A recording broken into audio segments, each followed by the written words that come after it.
వాంగ్చుక్ కి పాకిస్తాన్ తోటి బంగ్లాదేశ్ తో సంబంధాలు ఉన్నట్లయితే స్పష్టంగా తెలుస్తోంది. మన జరిగినటువంటి నిరసనల్లో ఇంచుమించు 10-12 మంది పాకిస్తాన్ బంగ్లాదేశ్ కి చెందినటువంటి వారు ఉన్నారు. అందులో ఒక పిఐఓ ఇక్కడ జరుగుతున్నటువంటి ప్రతి విషయాన్ని వాళ్ళకి ఇన్ఫార్మ్ చేస్తున్నాడు. పాకిస్తాన్ లో ఉన్నటువంటి ఇంటెలిజెన్స్ కి, అంటే వాళ్ళ యొక్క ఇంటెలిజెన్స్ ఐఎస్ఐకో లేకపోతే బంగ్లాదేశ్ వాళ్ళకి ఇన్ఫర్మేషన్ అయితే ఇస్తున్నారు వీళ్ళు. దీని గురించి ఆ లెఫ్టినెంట్ గవర్నర్ కవేంద్ర గుప్తా గారు చేసినటువంటి ఆరోపణల మీద డిఐజీ గారు కూడా స్పందించారు. దీని గురించి ఎంక్వైరీ చేశారు. ఆరాధిస్తుంటే ఈ 10-12 మంది అయితే బయటపడ్డారు. ది డాన్ నిర్వహించినటువంటి ఒక కార్యక్రమంలో కూడా పాల్గొన్నాడు ఈ వాంగ్చుక్. అలాగే బంగ్లాదేశ్ లో కూడా పర్యటించినట్లు తెలుస్తోంది.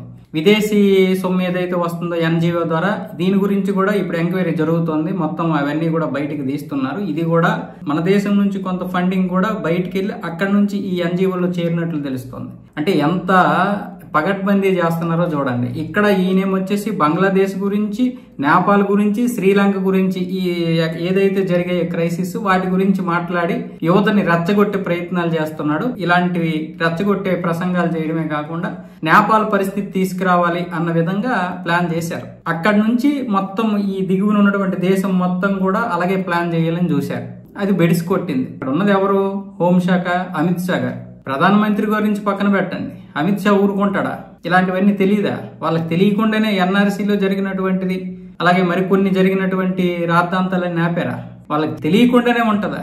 ఎన్ని రాద్ధాంతాలు చేశారు దేశంలో, అల్లుకొల్లాలు సృష్టించాలి, వాటన్నింటినీ అణచలేదా? ఇలాంటి వెధవల్ని మనం ఎంకరేజ్ చేయడమో లేకపోతే అణచడమో కంటే కూడా ఈ దేశాన్ని పూర్తిగా హిందుస్థాన్ గా మార్చేసి, ప్రజాస్వామ్యం దేశమే హిందుస్థాన్ గా మారినంత మాత్రాన్ని ఇది ప్రజాస్వామ్య దేశం కాకుండా పోదు.